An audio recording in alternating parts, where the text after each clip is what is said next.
আছে। ধর্ম কাকে বলে বলে বেদ প্রণীহিত ধর্ম হিয়া ধর্মস্য বিপর্যয়।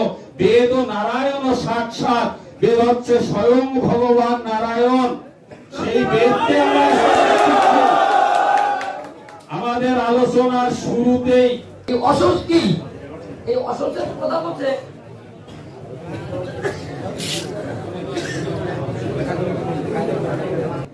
অসংখ্য ভক্তবিন্দু হয়েছেন, তাই সবার এই বিচার বিবেচনা আছে যে অসুখ আমরা কি নিয়ে করি।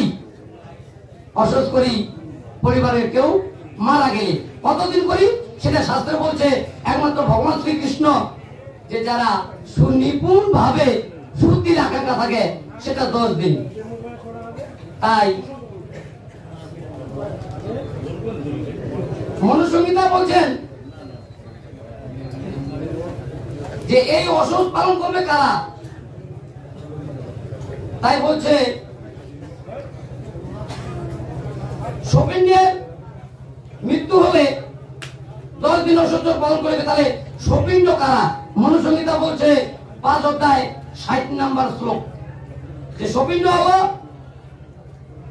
যে ছেলে থেকে উচ্চতম 6 পুরুষ এবং পিতা হইতে অধস্তম 7 পুরুষ, এরাই সপিণ্ড। তাই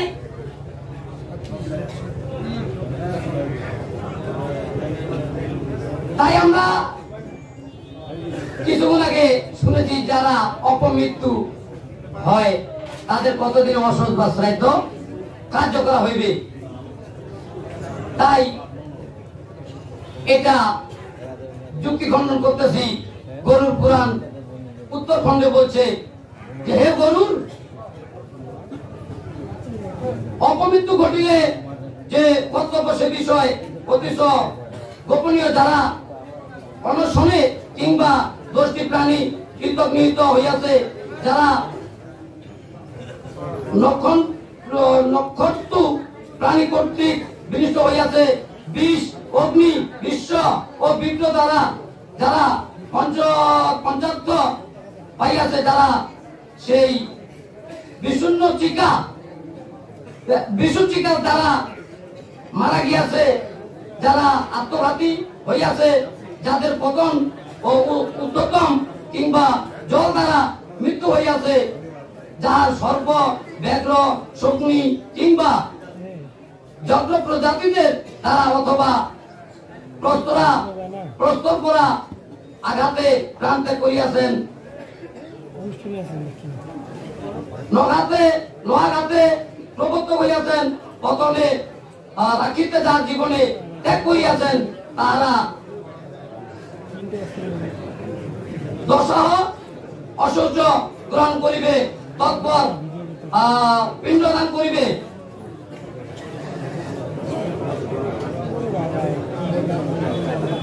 অতএব সেই ব্যক্তির শুভাকাঙ্ক্ষী পুত্র পুত্রদি সপিণ্ড ব্যক্তি লোকজন হয়ে একাদশায় নারায়ণ বলি দিবে।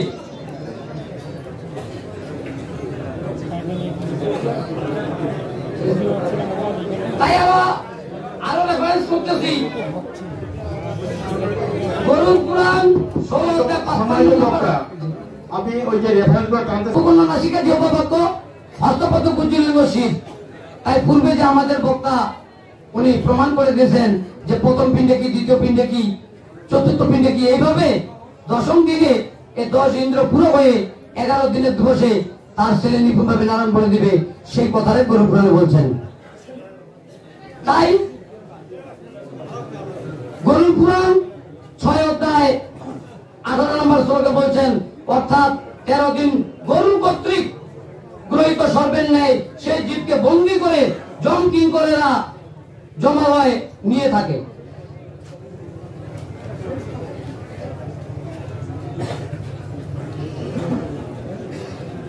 তাই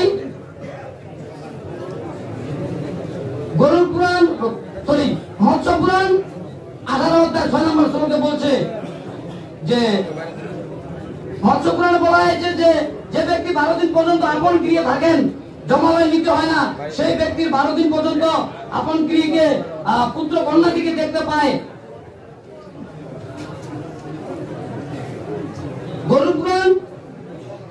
44 অধ্যায় 20 নম্বর শ্লোকে বলেছেন এবং 15 অধ্যায় 28 নম্বর শ্লোকে বলেছেন যে বুদ্ধিমান মানুষেরা সাহাকার মন্ত্র দ্বারা 11 দিনে শ্রাদ্ধ করিবে।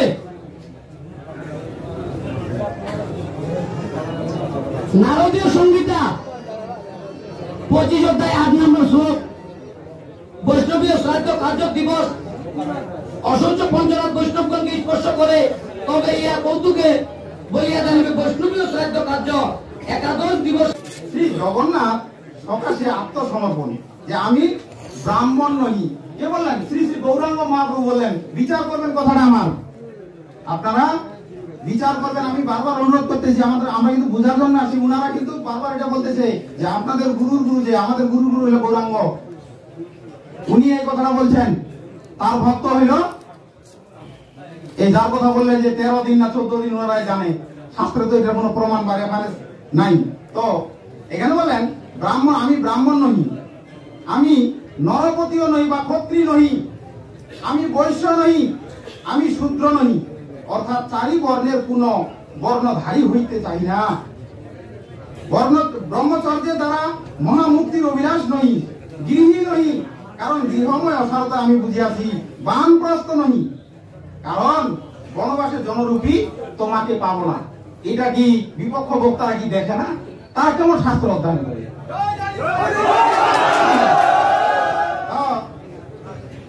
কারণ বনবাসে জনরূপী তোমাকে পাবো না জানি, এবং আমি ক্ষত্রিয় নহি, কারণ জ্যোতি নহি, কারণ জ্যোতি ধর্মের প্রেম ধর্মের বিকাশ নাই, অর্থাৎ আমি 4 আশ্রমের কোনটির অন্তর্ভুক্ত নহি। এটা কি ওনারা দেখতে পান না? ভক্তবৃন্দ পূর্বে আলোচনা করে আপনাদের চরণ কমলে করা ধরে আমি অনুরোধ করতেছি, বিচার করবেন কথাগুলা। রেফারেন্স ছাড়া আমরা এখান থেকে যাবো না, যে কথাটা বলবো রেফারেন্স দিয়ে যাবো কমিটিকে। তো আমি কেবল তাহলে ভগবান কোথায়? সেই মন মহাপ্রভু কোথায়? আমি কেবল উদ্মিত পরমানন্দপূর্ণ সুধা সাগর রূপ গোপীনাথ, গোপী প্রেমের রাজাধিরাজ। তাই শ্রীকৃষ্ণের চরণ পদ্মে সেবা করো, সেবক দিয়ে তারও সেবক, দাসের দাসানুদাস, জয় জয় গৌর নিতাই অদ্বৈত। তো আরেকটি কথা বললেন যে আসলে শাস্ত্র আমাদেরকে পড়তে হলে সমস্তটা করতে হবে। জিতার জন্য একটা পাতা পড়বো, পরের পাতাটা আমরা ঢাকা দিয়ে দেবো, এটা নাই।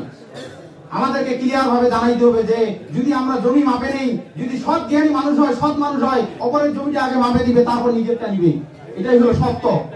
তো এখানে কথা আছে যে উনি বললেন, পূর্বে বিপক্ষ বক্তা বললেন যে একটা লাইন খালি দেখাও 4টে বর্ণের জন্য আছে নাকি, 11 দিনে বলে খালি ব্রাহ্মণের। তাই আমি আপনাদের বলতেছি, এখানে দশহং সবমা শৌচং সপিণ্ডস্য বিদয়েতে জননে হেপম সান্নি পুনং শুদ্ধি মিথ্যাতম বলা হয় পুরাণ 188 1 থেকে 7। এখানে বলা হয়েছে 11 দিনে যথাবিধি একদিষ্ট বিধানে পিণ্ডদান করিবে মনুষ্যগণের মধ্যে বিপ্র। বিপ্র কি আলাদা নাকি? এটা কি গাছ না অন্য কিছু নাকি? বিপ্র কি? বিপ্র ক্ষত্রিয়। এই ক্ষত্রিয় কি? উনারা বলতেছে খালি বিপ্রর জন্য লেখা আছে, আর 4 বর্ণের দেখান। এখানে লেখা আছে স্পষ্ট ভাবে যে এখানে মনুষ্যগণের মধ্যে বিপ্র, ক্ষত্রিয়, বৈশ্য বা শূদ্র, এই 4 বর্ণে 11টি বিধি, এক রূপ। আপনারা দেখে নেবেন।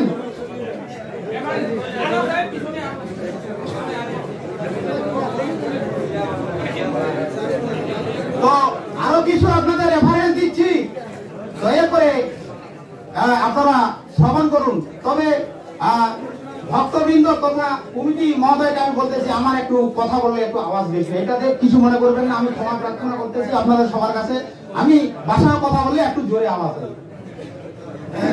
তো এখানে বলছেন যে 1988 সালে নেপালে অনুষ্ঠিত বিশ্ব হিন্দু মহাসংঘের সম্মেলনে বিশ্বের সকল হিন্দুর জন্য এক ধর্ম, এক বর্ণ, এক সমাজ, এক সংস্কার সিদ্ধান্তে গৃহীত হয়।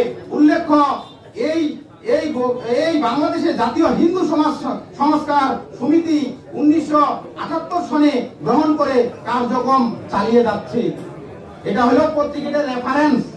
তো 1975 সালে নারায়ণগঞ্জে অনুষ্ঠিত সনাতন ধর্ম মহামন্ডলের সভায় ডক্টর মহানাম ব্রত ব্রহ্মচারী পুরোহিত শাস্ত্র বিশারদ তিনি রাসমোহন চক্রবর্তী ও শিব শঙ্কর চক্রবর্তী উপস্থিত সেই সভায় ছিলেন। সর্ববর্ণ দশায় সর্ববর্ণের জন্য দশা ঐশ্বর্য পালনের সিদ্ধান্ত সম্পূর্ণ শাস্ত্রসম্মতভাবে গৃহীত। আমরা শাস্ত্র ছাড়া কথা বলি না, যতগুলো পূর্বে থেকে বলে আসছি রেফারেন্স দেওয়ার চেষ্টা করছি। তো উনি কি ব্রাহ্মণ ছিল না? যে এটা গ্রহণ করেছিল উনি কি ব্রাহ্মণ ছিল না? অবশ্যই ব্রাহ্মণ ছিল, আমাদের বুঝতে হবে। প্রচারে বাংলাদেশ জাতীয় হিন্দু সমাজ সংস্কার সমিতি তাদের এখানে স্বাক্ষর আছে।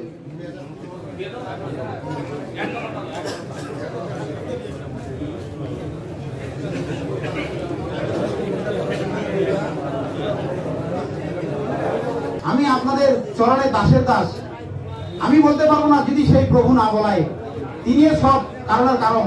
তাই বলছেন শাস্ত্রে যে ঈশ্বর পরম কৃষ্ণ সচিদানন্দময় বিগ্রহ অনাদিরাদি গোবিন্দ সর্ব কারণ। তাই এখানে কিছু রেফারেন্স দিচ্ছি, কমিটি মহোদয়কে দৃষ্টি আকর্ষণ করতে চাচ্ছি। আপনারা কড়াই গন্ডায় আমাদের কাছে বুঝে নেবেন। বিপক্ষ দলীয় যত কিছু কথা বলুক আপনাদেরকে আমরা রেফারেন্স দিয়ে এখান থেকে যাব।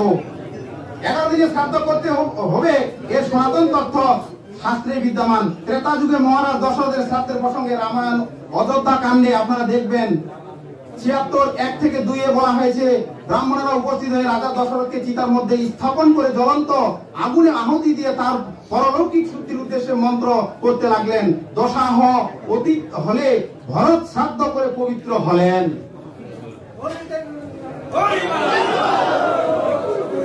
তারপরে শ্রী ভগবান শুধু ভক্তমন্ডলী আপনারা দয়া করে আমার এই অধমের কথাগুলো আপনারা শ্রবণ করুন। তবে প্রত্যেকটি শাস্ত্রীয় কথা, আমি কোনো বাংলার কথা বলি না। তো শ্রী ভগবান আরো বললেন গরুর পুরাণ উত্তরখণ্ডে 6:55 নম্বর শ্লোকে। তো পুরাণের কথা পূর্বে আমি বিচারক ভাবে এনেছিলাম যে গরুর পুরাণ হলো সাত্বিক পুরাণ। এই সাত্বিক পুরাণের কথা যদি মান্য না করা হয়, এটা এই কথাটা যে বারবার বলতেছি, এটা কি বিপক্ষ বক্তারা কি শুনে না? এটা কি ভক্তবৃন্দরা শুনে না যে এটা সাত্বিক পুরাণ থেকে আমি কথাগুলো বলতেছি? 1000 প্রমাণ হলো এটা গ্যারান্টেড। তো এখানে বলছেন যে 6:55 নম্বর শ্লোকে সপিণ্ড হে পক্ষীন্দ্র, এই সপিণ্ড করণের বিধি বলিলাম, 11টি বিধানের বিধি শ্রবণ করো। এই 11টি বিধান এখানে কি বলছেন যে 2468টি শ্লোক আমরা এখানে প্রমাণ করে দিয়ে যাব। আপনাদের আমরা কথা দিয়ে গেলাম। জয় জয় রাধা কৃষ্ণ। 28 নম্বর শ্লোকে যে বুদ্ধিমান মানব। আচ্ছা, আপনাদের এখানে ভক্তবৃন্দকে তথা সবাইকে আমি একটা প্রশ্ন রাখতে চাচ্ছি, ছোট্ট একটু, যে বুদ্ধিমান মানব আমরা কে হতে চাই না? এই সভাসদগণ আমরা কে বুদ্ধিমান মানব হতে চাই না বলেন? সবাই হতে চাই। এখানে ওই কথা বলেছে বুদ্ধিমান মানব 11টি বিধানের সাহাকার মন্ত্র দ্বারা যত্ন সহকারে একাদশে শ্রাদ্ধ করিবে।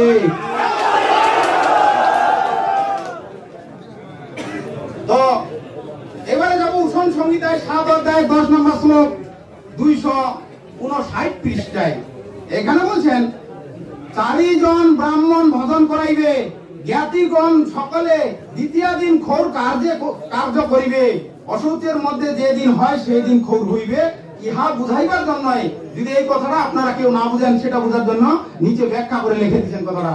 ইহা বুঝাইবার জন্য মৃত্যান্তরক্ত অসুচান্তের দিন না বলিয়া দ্বিতীয় দিন বলিয়া উক্ত হইল। 10 দিনে অসুচ, 11 দিনে শ্রাদ্ধ। জয় জয় রাধা কৃষ্ণ।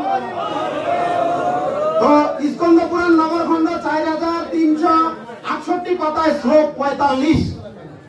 এইবার এখানে বলছেন যে ইহার পর যন্ত্রাত্মক দারুণাকৃতি নরক ব্রহ্মঘাতী ও অন্যান্য পাপকারী ব্যক্তিও এখানে নিরূপিত হয়। যে আমরা যে জ্ঞানে অজ্ঞানে যে পাপ কর্ম আমরা করে থাকি, এটাতে আমরা কিন্তু মহাপাপী হই। এটারও কথা এখানে বলছেন। খালি 4 বর্ণের কথা নয়, খালি ব্রাহ্মণের কথা নয়, এখানে এই কথাটাও বলছেন যে অন্য পাপকারী ব্যক্তি এখানে নিরূপিত হয়। ইহাদের মধ্যে দ্বাদশ শ্রাদ্ধ প্রদত্ত হইলে, বিপক্ষ বক্তারা বলতেছে খালি 12, খালি 12। এটাকে আমরা কি বাসায় কি বইয়ের ফেক পেরি ঘুরিয়ে নাকি?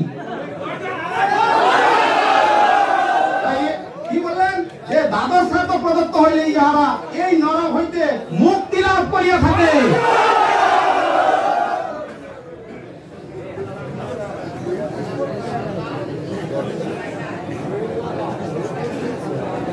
তো এবারে গরুর পুরাণ উত্তরখণ্ডে 34 অধ্যায় 38 নম্বর শ্লোকে বলা হয়েছে যে একাদশে যে শ্রাদ্ধ করা হয়, দর্শক শ্রোতা আপনাদের বারবার আমি অনুরোধ করতেছি যে আমি খুব ছোট্ট একটা মানুষ, আমার কথাগুলো আপনারা অবশ্যই বিচারপূর্বক করবেন।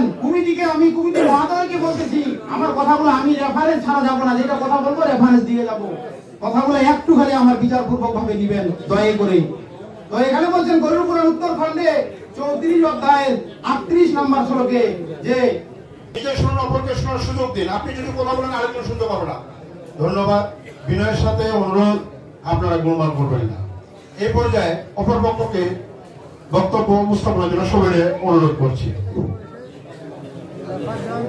আলোচনাটা হলো, উনি বলেছেন যে বৃহৎ নারদীয় সংহিতা, বৈষ্ণবদের 11 দিনের শ্রাদ্ধ বৃহৎ নারদীয় সংহিতা, এই রিফারেন্সটা পুরা ভুল। এইরকম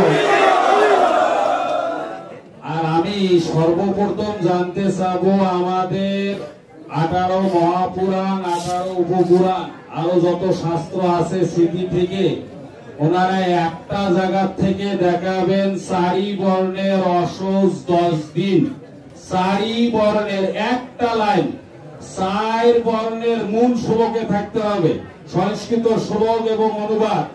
4 বর্ণের অসহজ 11 দিন, এই রকম একটা শ্লোক ওনারা দেখাবেন। আর পূর্ববর্তী আলোচক মহোদয় আলোচনা করেছেন, দুঃখের বিষয় উনি আলোচনার মাঝে বললেন এই শ্রাদ্ধ করেই পিতা মাতা নরকে যাচ্ছে।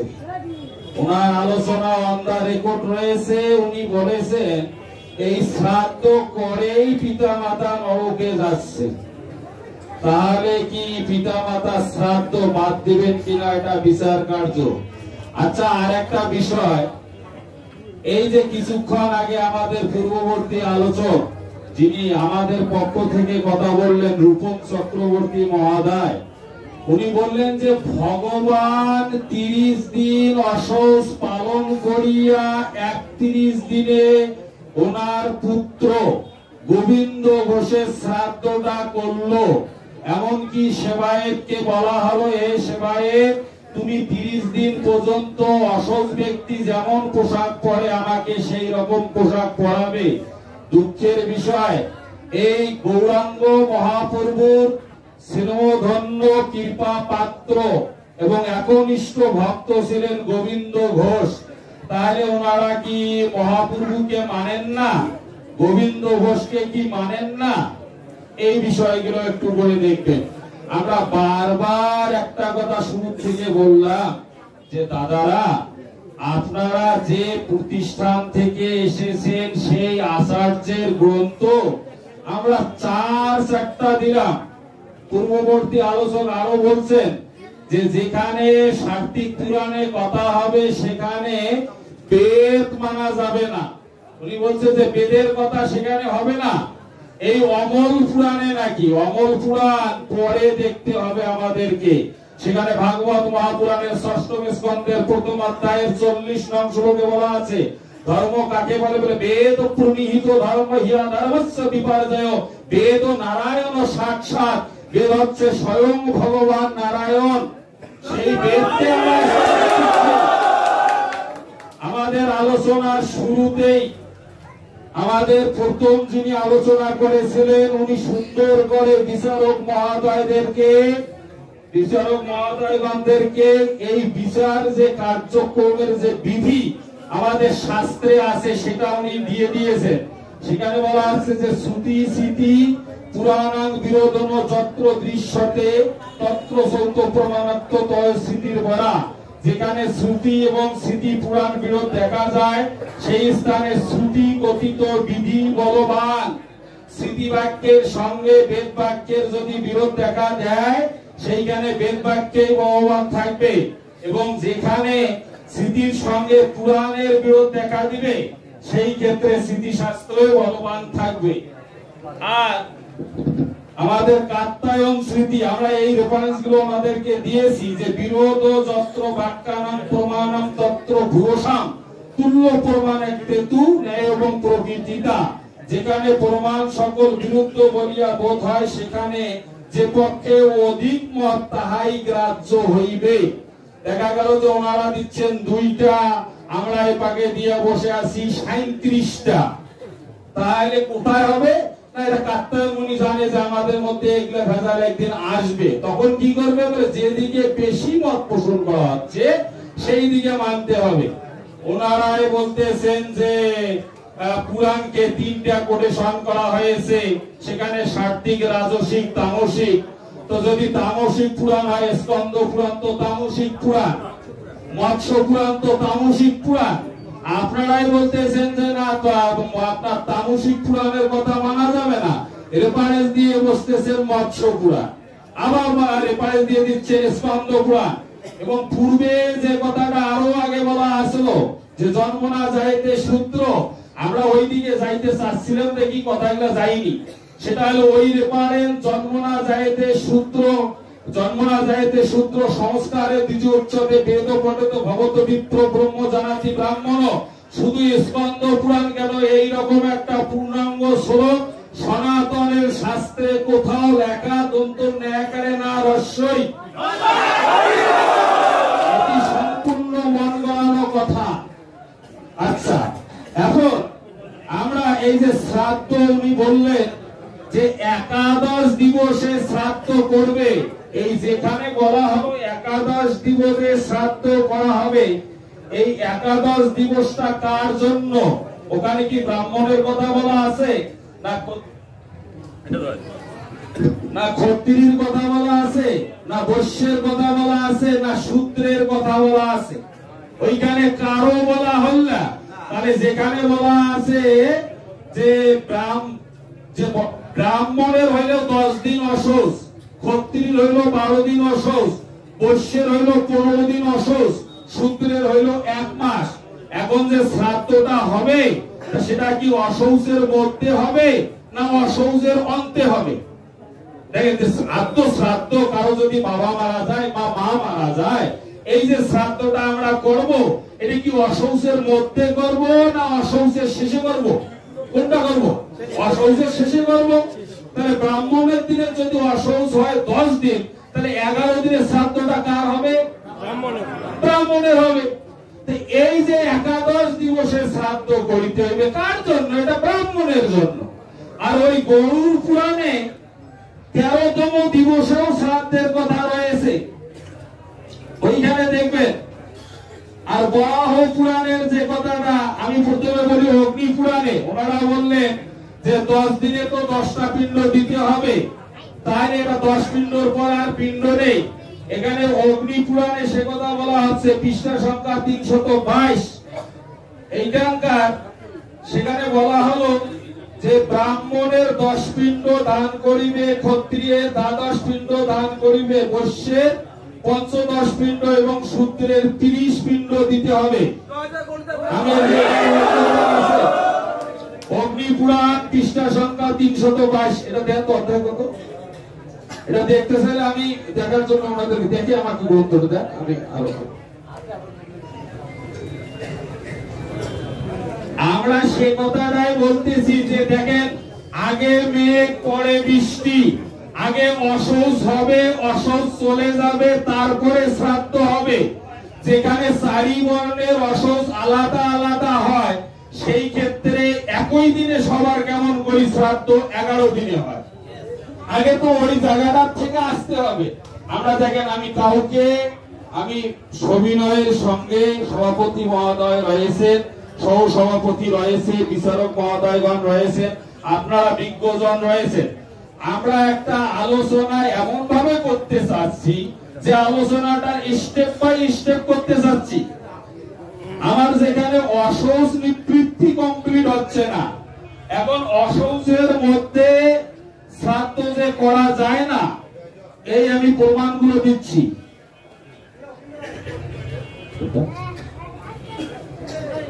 অশৌচের মধ্যে শ্রাদ্ধ, আপনি কি করে অশৌচের মধ্যে শ্রাদ্ধ করবেন?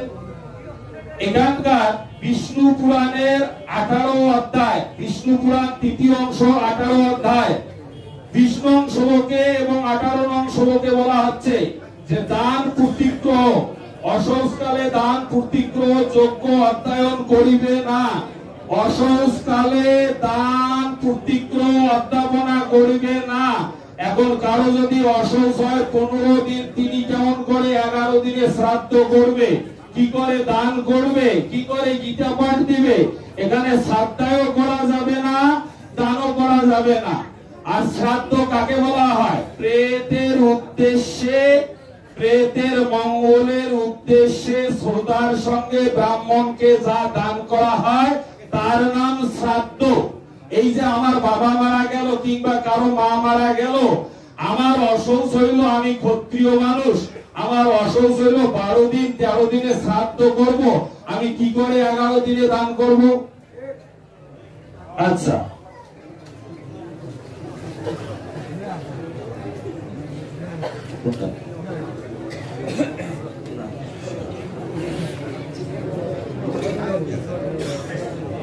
আমাদের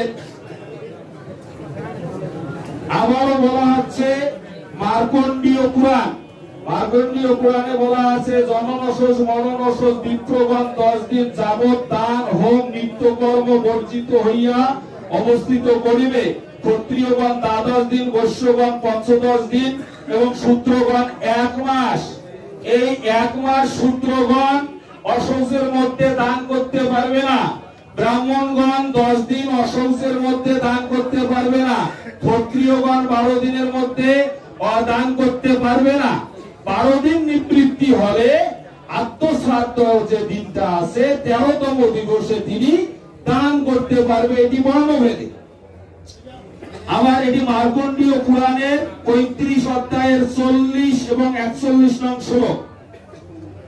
আবার আমি এপারে আরো দিচ্ছি পূর্ব পুরাণের উপরিভাগ 33 অধ্যায় শ্লোক সংখ্যা 2, সেখানে বলা আছে এই অশৌচ অবস্থায় নিত্য কাম্য অন্য বিহিত কর্ম কিছুই না করিবে। মনে মনে বেদের আলোচনাও করিবে না। যদি কেউ অশৌচ থাকে, এই অশৌচ অবস্থায় শ্রাদ্ধা গীতা পাঠ আবার আপনার বেদের আলোচনা মনে মনেও করা নিষেধ। তাহলে আমি যে বাড়িতে শ্রাদ্ধ করব অশৌচের মধ্যে যদি হয়, তাহলে কি করে দান করব, কি করে পাঠ করব? এটি যদি হয়ে থাকে সম্পূর্ণ অশাস্ত্রীয়। এ বিষয়ে আরো বলা আছে গরুর পুরাণ উত্তর খণ্ড। দেখেন আমাদের শাস্ত্র কিন্তু ওই একটা না, 14 শাস্ত্রের কথা বলা আছে। এই গরুর পুরাণ উত্তর খণ্ডে বলা আছে যে অশৌচের মধ্যে দান প্রতিগ্রহ হোম শ্রাদ্ধায় প্রবৃত্তি সর্বকর্ম বর্জন করিবে। গরুর পুরাণ উত্তর খণ্ড 37 অধ্যায়ের 54 নং শ্লোক। এরপরে আমি সংহিতা শাস্ত্র থেকেও দিচ্ছি, সেখানে সমবর্ত সংহিতায় বলা আছে অশৌচের মধ্যে পঞ্চযজ্ঞ বিহিত কার্য করিবে না।